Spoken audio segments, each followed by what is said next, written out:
लोग तो सिगरेट पीते हैं, लेकिन उन्हें पता नहीं है एक्चुअली में कि बोलते हैं एक सिगरेट पिया, दो सिगरेट पिया, लेकिन एक्चुअली में वो एक सिगरेट, उसके अंदर बहुत से केमिकल्स होते हैं, और जब उसे जलाया जाता है तो केमिकल्स हज़ारों केमिकल्स में कन्वर्ट हो जाते हैं। वो कहा जाता है कि 7000 केमिकल्स जो हैं, टॉक्सिक केमिकल्स, इसके स्मोक में प्रेजेंट होता है। और वो केमिकल्स में से अप्रॉक्स 70 कार्सिनोजेंस होते हैं। और कार्सिनोजेंस ऐसे केमिकल्स हैं जो हमारे सेल के डीएनए को म्यूटेट करने का कैपेबल होता है। वो क्या कर देता है कि नॉर्मल सेल को डैमेज कर देता है, यानी कि डीएनए को म्यूटेट कर देता है, जिसकी वजह से हमारे सेल्स को डैमेज कर देता है। आप कहोगे ये सिगरेट का कैंसर से क्या रिलेशन है?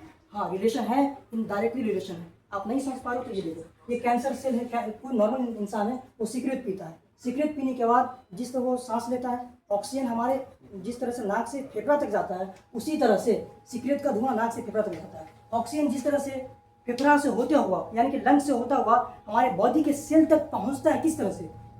बल्ब के जरिए पहुंचता है ऑक्सीजन। ठीक उसी तरह से जिस तरह से ऑक्सीजन सेल तक पहुंचता है लंग से बल्ब के जरिए, ठीक उसी तरह से सेल का जो हमारा जो स्मोक है, इसके अंदर केमिकल्स होते हैं, वो केमिकल्स लंग्स तक पहुंचता है, फिर बॉडी के सेल्स में पहुंचता है बल्ब के जरिए।